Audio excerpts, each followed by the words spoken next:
Hello everyone, जय हिंद। स्वागत आपका आपके अपने यूट्यूब चैनल के पिटहोम में। आज मैं आपके समक्ष बात कर रहा हूँ शरीर के महत्वपूर्ण अंग लीवर या यकृत से संबंधित महत्वपूर्ण जानकारियों और महत्वपूर्ण प्रश्नों के संदर्भ में। यह वीडियो आपके सामान्य ज्ञान के साथ साथ यदि आप किसी भी परीक्षा की तैयारी कर रहे हैं तो यह वीडियो आपके लिए अति महत्वपूर्ण और लाभदायक होने वाला है, इसलिए इस वीडियो को जरूर अंत तक देखें। और यदि आपको मेरा वीडियो का कंटेंट पसंद आए तो वीडियो को लाइक, शेयर और सब्सक्राइब करना न भूलें। और इसी के साथ मैं अपने वीडियो को स्टार्ट करता हूँ। यकृत या लीवर और यकृत मानव शरीर का सबसे बड़ा आंतरिक अंग है और यह लाल भूरे रंग का होता है और इसे शरीर की सबसे बड़ी ग्रंथि माना जाता है। अर्थात यकृत मानव शरीर का सबसे बड़ी ग्रंथि है और यकृत को लीवर, जिगर और कलेजा भी कहा जाता है और यह पाचन और विकास के लिए आवश्यक जैव रासायनिक या बायोकेमिकल पैदा करता है और यकृत के अध्ययन को हिपेटोलॉजी कहते हैं। और विश्व यकृत दिवस या लीवर डे 19 अप्रैल को मनाया जाता है। अर्थात यकृत से जुड़ी बीमारियों के प्रति जागरूकता फैलाने के लिए विश्व यकृत दिवस 19 अप्रैल को मनाया जाता है। और यकृत या लीवर मानव शरीर के अंदर सबसे बड़ी ग्रंथि है और इसका भार अर्थात यकृत का भार 1.2 किलोग्राम से 1.5 किलोग्राम होता है। एक बार पुनः रिकॉल करता हूँ कि यकृत मानव शरीर का सबसे बड़ा आंतरिक अंग है और यह लाल भूरे रंग का होता है और इसे शरीर की सबसे बड़ी ग्रंथि माना जाता है। बात करूं मैं शरीर के सबसे बड़े अंग की, तो शरीर का सबसे बड़ा अंग त्वचा होता है और यकृत को लीवर, जिगर और कलेजा भी कहा जाता है और यह पाचन और विकास के लिए आवश्यक जैव रासायनिक या बायोकेमिकल पैदा करता है और यकृत के अध्ययन को हिपेटोलॉजी कहते हैं। और विश्व यकृत दिवस 19 अप्रैल को मनाया जाता है। अर्थात यकृत से जुड़ी बीमारियों के प्रति जागरूकता पैदा करने के लिए विश्व यकृत दिवस 19 अप्रैल को मनाया जाता है। और यकृत मानव शरीर के अंदर सबसे बड़ी ग्रंथि है और इसका भार अर्थात यकृत का भार लगभग 1.2 किलोग्राम से 1.5 किलोग्राम होता है। अब मैं आपके समक्ष बात कर रहा हूँ यकृत या लीवर से संबंधित महत्वपूर्ण प्रश्नों के संदर्भ में। और ये प्रश्न आपके आने वाली सभी परीक्षाओं के लिए अति महत्वपूर्ण और लाभदायक होंगे, इसलिए इन प्रश्नों को जरूर अंत तक देखें। और फर्स्ट क्वेश्चन है कि मानव शरीर की सबसे बड़ी ग्रंथि कौन सी है? तो आंसर है ऑप्शन बी, यकृत या लीवर। अर्थात मानव शरीर की सबसे बड़ी ग्रंथि यकृत या लीवर है। और बात करूं मैं मानव शरीर के सबसे बड़े अंग के संदर्भ में, तो मानव शरीर का सबसे बड़ा अंग त्वचा होता है अर्थात स्किन होती है और मानव शरीर की सबसे बड़ी ग्रंथि लीवर या यकृत है और यह एक बड़ा लाल भूरे रंग का अंग है जो पेट के दाहिनी ओर स्थित होता है। और वयस्क इंसान में लीवर का भार अर्थात यकृत का भार 1.2 किलोग्राम से 1.5 किलोग्राम होता है। एक बार पुनः रिकॉल करता हूँ कि मानव शरीर की सबसे बड़ी ग्रंथि लीवर या यकृत है और यह एक बड़ा लाल भूरे रंग का अंग है जो पेट के दाहिनी ओर स्थित होता है। और वयस्क इंसान में लीवर का भार अर्थात यकृत का भार 1.2 किलोग्राम से 1.5 किलोग्राम होता है। नेक्स्ट महत्वपूर्ण प्रश्न कि हर वर्ष विश्व यकृत दिवस कब मनाया जाता है? तो आंसर है ऑप्शन डी, 19 अप्रैल को। अर्थात हर वर्ष विश्व यकृत दिवस 19 अप्रैल को मनाया जाता है। और विश्व लीवर दिवस मानव शरीर में यकृत या लीवर के बारे में जागरूकता और इसके महत्व के बारे में जानकारी बढ़ाने के लिए हर साल अर्थात प्रति वर्ष 19 अप्रैल को विश्व यकृत दिवस मनाया जाता है। नेक्स्ट महत्वपूर्ण प्रश्न कि मानव यकृत का भार लगभग कितना होता है? तो आंसर है ऑप्शन सी, 1.2 किलोग्राम से 1.5 किलोग्राम। अर्थात मानव यकृत या मानव लीवर का भार लगभग 1.2 किलोग्राम से 1.5 किलोग्राम होता है। और वयस्क महिलाओं में लीवर का भार 1200 ग्राम से 1400 ग्राम और वयस्क पुरुषों में लीवर का भार 1400 ग्राम से 1500 ग्राम होता है। और पुरुषों में यकृत का भार अर्थात लीवर का भार महिलाओं से ज्यादा होता है। अर्थात पुरुषों के यकृत का भार महिलाओं के यकृत के भार से अधिक होता है। नेक्स्ट महत्वपूर्ण प्रश्न कि पित्तरस का पीएच क्या होता है, अर्थात पित्तरस का पावर ऑफ हाइड्रोजन का मान क्या होता है। तो आंसर है ऑप्शन बी 7.5 से 8.5 के मध्य, अर्थात पित्तरस का पीएच मान 7.5 से 8.5 होता है। और नेक्स्ट महत्वपूर्ण प्रश्न कि कुफर कोशिकाएं कहाँ पाई जाती हैं। तो आंसर है ऑप्शन ए यकृत या लीवर में, अर्थात कुफर कोशिकाएं यकृत या लीवर में पाई जाती हैं। और कुफर कोशिकाएं सूक्ष्म हानिकारक जीवों को नष्ट करते हैं। और इन कुफर कोशिकाओं की खोज वान कूपर ने 1876 में की थी। और वान कूपर के द्वारा इन कोशिकाओं की खोज के कारण इन कोशिकाओं का नाम कुफर कोशिकाएं पड़ा है। और नेक्स्ट महत्वपूर्ण प्रश्न कि हेपेटाइटिस और पीलिया से कौन सा अंग प्रभावित होता है। तो आंसर है ऑप्शन बी यकृत या लीवर, अर्थात हेपेटाइटिस और पीलिया से यकृत अंग प्रभावित होता है। बात करो मैं हेपेटाइटिस के संदर्भ में, तो हेपेटाइटिस को यकृत की सूजन के रूप में परिभाषित किया जाता है, जबकि पीलिया जब हमारे शरीर में बिलिरुबिन अधिक मात्रा में जमा हो जाता है तो आंख और त्वचा पर पीलापन आ जाता है और इसे ही पीलिया के नाम से जाना जाता है। एक बार पुनः रिकॉल करता हूँ कि पीलिया और हेपेटाइटिस से यकृत अंग प्रभावित होता है। बात करूं मैं हेपेटाइटिस के संदर्भ में, तो हेपेटाइटिस को यकृत की सूजन के रूप में परिभाषित किया जाता है, जबकि पीलिया जब हमारे शरीर में बिलिरुबिन अधिक मात्रा में जमा हो जाता है तो आंख और त्वचा पर पीलापन आ जाता है और इसे ही पीलिया के नाम से जाना जाता है। और नेक्स्ट महत्वपूर्ण प्रश्न है कि यकृत से संबंधित अध्ययन को क्या कहा जाता है। तो आंसर है ऑप्शन डी हेपेटोलॉजी, अर्थात यकृत के अध्ययन को हेपेटोलॉजी कहा जाता है।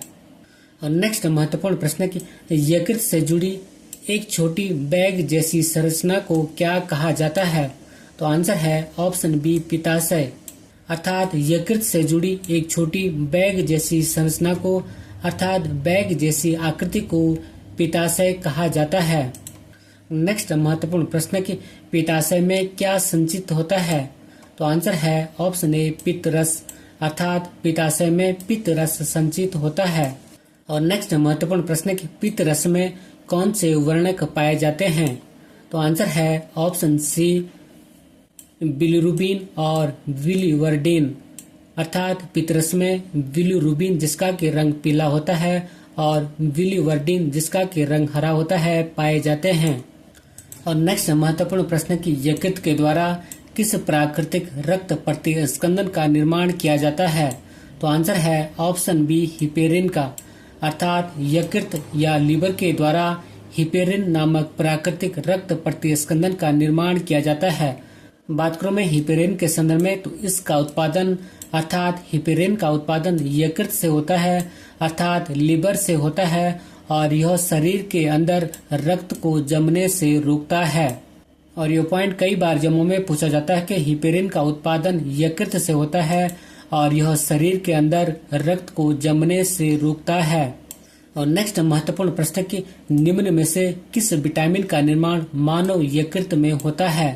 तो आंसर है ऑप्शन ए विटामिन ए का, अर्थात विटामिन ए का निर्माण मानव यकृत में होता है। बात करूं मैं विटामिन ए के संदर्भ में, तो विटामिन ए का रासायनिक नाम रेटिनॉल होता है और इस विटामिन ए की कमी से मानव में रतौंधी रोग होता है।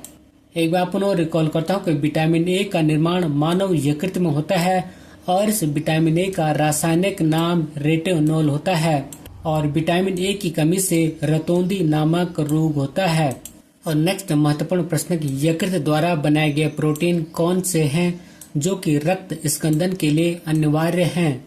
तो आंसर है ऑप्शन सी उपयुक्त दोनों, अर्थात प्रोथ्रोम्बिन और फाइब्रिनोजन, अर्थात यकृत के द्वारा बनाए गए प्रोटीन प्रोथ्रोम्बिन और फाइब्रिनोजन रक्त स्कंदन के लिए अनिवार्य हैं। बात करूं मैं फाइब्रिनोजन के संदर्भ में, तो इसका उत्पादन यकृत से होता है और यह रक्त का थक्का बनने में मदद करता है। एक बार पुनः रिकॉल करता हूँ कि फाइब्रिनोजन का उत्पादन यकृत या लीवर में होता है और यह अर्थात फाइब्रिनोजन रक्त का थक्का बनने में मदद करता है।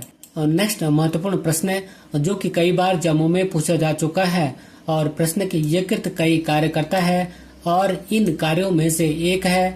तो आंसर है ऑप्शन सी ग्लाइकोजेनेसिस। और ग्लाइकोजेनेसिस ग्लूकोज से ग्लाइकोजन बनाने की प्रक्रिया है और यह प्रक्रिया मुख्य रूप से यकृत में होती है, अर्थात ग्लाइकोजेनेसिस की प्रक्रिया मुख्य रूप से यकृत या लीवर में होती है और ग्लाइकोजन जानवरों और मनुष्यों में ग्लूकोज का भंडारण रूप है।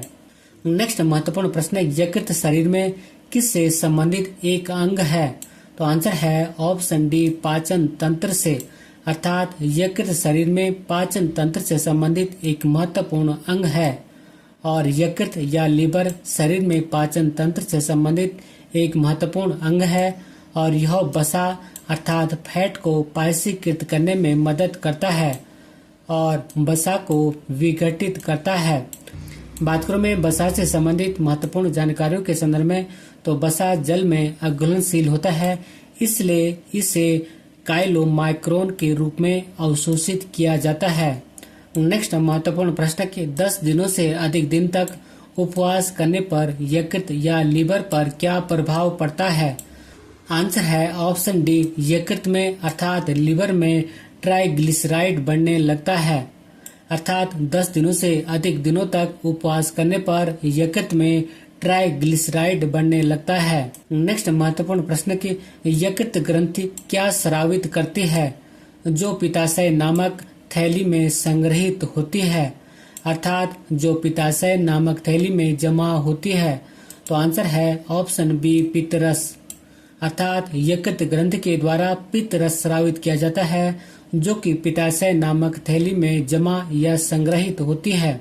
नेक्स्ट महत्वपूर्ण प्रश्न के निम्नलिखित में से कौन सा पदार्थ यकृत द्वारा निर्मित होता है जो अवशिष्ट पदार्थों के उत्सर्जन में महत्वपूर्ण है। तो आंसर है ऑप्शन सी पित्त, अर्थात पित्त यकृत के द्वारा निर्मित होता है जो अवशिष्ट पदार्थों के उत्सर्जन अर्थात बाहर निकालने में महत्वपूर्ण है। नेक्स्ट महत्वपूर्ण प्रश्न यकृत या लीवर को पोषक तत्व युक्त रक्त की आपूर्ति करने के लिए कौन सी शिरा जिम्मेदार है। तो आंसर है ऑप्शन डी यकृत द्वार नलिका, अर्थात यकृत या लीवर को पोषक तत्व युक्त रक्त की आपूर्ति करने के लिए यकृत द्वार नलिका जिम्मेदार है। नेक्स्ट महत्वपूर्ण प्रश्न के कार्बोहाइड्रेट के रूप में यकृत में संग्रहित अपाच्य भोजन को क्या कहा जाता है। तो आंसर है ऑप्शन सी ग्लाइकोजन, अर्थात कार्बोहाइड्रेट के रूप में यकृत में अर्थात लीवर में संग्रहित अपाच्य भोजन को ग्लाइकोजन कहा जाता है। नेक्स्ट महत्वपूर्ण प्रश्न के निम्नलिखित में से कौन ग्लूकोज को ग्लाइकोजन और अमीनो एसिड को प्रोटीन में परिवर्तित करता है। तो आंसर है ऑप्शन ए यकृत या लीवर, अर्थात यकृत ग्लूकोज को ग्लाइकोजन और अमीनो एसिड को प्रोटीन में परिवर्तित करता है। और नेक्स्ट महत्वपूर्ण प्रश्न, और यह प्रश्न भी कई बार जम्मू में पूछा जा चुका है और प्रश्न के पित्त वर्णक जमा होने के कारण त्वचा और आंखें पीली हो जाती हैं जिस कारण यकृत या लीवर प्रभावित होता है। तो निम्नलिखित में किस पाचन विकार या पाचन बीमारी का वर्णन यहाँ किया गया है। तो आंसर है ऑप्शन डी पीलिया, अर्थात पीलिया के कारण त्वचा और आंखें पीली हो जाती हैं जिस कारण से यकृत प्रभावित होता है। नेक्स्ट महत्वपूर्ण प्रश्न के हेपेटाइटिस किसके द्वारा फैलता है। तो आंसर है ऑप्शन ए विषाणु के द्वारा, अर्थात हेपेटाइटिस विषाणु के द्वारा फैलता है। और बात करूं मैं हेपेटाइटिस के संदर्भ में, तो हेपेटाइटिस को यकृत की सूजन के रूप में परिभाषित किया जाता है। नेक्स्ट महत्वपूर्ण प्रश्न की पाचन तंत्र का कौन सा भाग यकृत अर्थात लीवर और अग्न्याशय से स्राव प्राप्त करता है। तो आंसर है ऑप्शन डी छोटी आंतें, अर्थात पाचन तंत्र में छोटी आंतें यकृत और अग्न्याशय से स्राव या रस प्राप्त करती हैं। और नेक्स्ट महत्वपूर्ण प्रश्न यकृत के द्वारा अर्थात लीवर के द्वारा स्रावित और पित्ताशय में संग्रहित या जमा पित्तरस मुख्य रूप से किसके विघटन में सहायता करता है। तो आंसर है ऑप्शन डी वसा, अर्थात यकृत के द्वारा स्रावित और पित्ताशय में संग्रहित या जमा पितरस मुख्य रूप से वसा के विघटन में सहायता करता है। नेक्स्ट महत्वपूर्ण प्रश्न कि किस प्रक्रिया द्वारा यकृत में अमोनिया को यूरिया में बदला जाता है? तो आंसर है ऑप्शन सी, यूरिया चक्र या आर्निथिन चक्र। बात करो में अमोनिया के संदर्भ में, तो अमोनिया एक बेहद जहरीला क्षार है, अर्थात जहरीला बेस है, और यकृत में अर्थात लीवर में एंजाइम और वाहक अणु की एक प्रणाली होती है जो शीघ्रता से अमोनिया को यूरिया में बदल देती है, और अमोनिया को यूरिया में बदलने की प्रक्रिया को यूरिया चक्र या आर्निथिन चक्र कहते हैं। एक बार पुनः रिकॉल करता हूँ कि अमोनिया एक बेहद जहरीला क्षार है और यकृत में एंजाइम और वाहक अणु की एक प्रणाली होती है जो शीघ्रता से अमोनिया को यूरिया में बदल देती है, और अमोनिया को यूरिया में बदलने की प्रक्रिया को यूरिया चक्र या आर्निथिन चक्र कहते हैं। नेक्स्ट महत्वपूर्ण प्रश्न कि यूरिया चक्र कहाँ पर होता है? तो आंसर है ऑप्शन ए, यकृत या लीवर में, अर्थात यूरिया चक्र यकृत या लीवर में होता है। बात करूं मैं यूरिया के संदर्भ में, तो यूरिया का रासायनिक सूत्र H2NCONH2 होता है, और यूरिया में 46% नाइट्रोजन की मात्रा पाई जाती है। पुनः रिकॉल करता हूँ कि यूरिया चक्र यकृत या लीवर में होता है, और यूरिया का रासायनिक सूत्र H2NCONH2 होता है, और यूरिया में 46% नाइट्रोजन की मात्रा पाई जाती है। नेक्स्ट महत्वपूर्ण प्रश्न कि शरीर में अतिरिक्त ग्लूकोज ग्लाइकोजन में परिवर्तित होकर कहाँ भंडारित होता है, अर्थात कहाँ जमा होता है? तो आंसर है ऑप्शन बी, यकृत में, अर्थात शरीर में अतिरिक्त ग्लूकोज ग्लाइकोजन के रूप में परिवर्तित होकर यकृत या लीवर में भंडारित या जमा होता है। और मानव शरीर की सबसे बड़ी ग्रंथि यकृत है, जिसका प्रमुख कार्य रक्त में उपस्थित अतिरिक्त ग्लूकोज को ग्लाइकोजन के रूप में परिवर्तित करके संचित रखना है, अर्थात जमा रखना है। एक बार पुनः रिकॉल करता हूँ कि मानव शरीर की सबसे बड़ी ग्रंथि यकृत है, अर्थात लीवर है, जिसका प्रमुख कार्य अर्थात यकृत का प्रमुख कार्य रक्त में उपस्थित अतिरिक्त ग्लूकोज को ग्लाइकोजन के रूप में परिवर्तित करके संचित रखना है, अर्थात भंडारित रखना है। नेक्स्ट महत्वपूर्ण प्रश्न कि यकृत एवं मांसपेशियों में ऊर्जा किस रूप में जमा होती है? तो आंसर है ऑप्शन डी, ग्लाइकोजन के रूप में, अर्थात यकृत एवं मांसपेशियों में ऊर्जा ग्लाइकोजन के रूप में जमा होती है या संचित होती है। और शरीर की कोशिकाओं को कार्य करने के लिए ऊर्जा की आवश्यकता होती है, और यह ऊर्जा शुगर, वसा और प्रोटीन की रासायनिक क्रियाओं से प्राप्त होती है। एक बार पुनः रिकॉल करता हूँ कि शरीर की कोशिकाओं को कार्य करने के लिए ऊर्जा की आवश्यकता होती है, और यह ऊर्जा शुगर, वसा और प्रोटीन की रासायनिक क्रियाओं से प्राप्त होती है। नेक्स्ट महत्वपूर्ण प्रश्न कि शरीर के किस भाग में पित्त का निर्माण होता है? तो आंसर है ऑप्शन ए, यकृत में, अर्थात शरीर के यकृत भाग में पित्त का निर्माण होता है। नेक्स्ट महत्वपूर्ण प्रश्न की, और यह प्रश्न जो है कई बार एग्जामों में पूछा जाता है, और प्रश्न की मानव शरीर की सबसे बड़ी ग्रंथि कौन सी होती है? तो आंसर है ऑप्शन ए, यकृत, अर्थात मानव शरीर की सबसे बड़ी ग्रंथि यकृत होती है, जबकि शरीर की सबसे बड़ी अंतस्रावी ग्रंथि आउटू ग्रंथि या थायराइड ग्रंथि होती है। एक बार पुनः रिकॉल करता हूँ कि मानव शरीर की सबसे बड़ी ग्रंथि यकृत या लीवर होती है, जबकि शरीर की सबसे बड़ी अंतस्रावी ग्रंथि आउटू ग्रंथि, जिसे कि थायराइड ग्रंथि भी कहते हैं, होती है। अंत में एक महत्वपूर्ण अभ्यास प्रश्न आपके लिए, और अभ्यास प्रश्न की यकृत से संबंधित अध्ययन को क्या कहा जाता है? और इसी क्वेश्चन के साथ मैं अपने वीडियो को समाप्त करता हूँ। अगर यदि आपको मेरा वीडियो का कंटेंट पसंद आए तो वीडियो को लाइक, शेयर और सब्सक्राइब करना न भूलें। मिलते हैं जल्दी नेक्स्ट वीडियो में। Thank you for watching. God bless you. जय हिंद।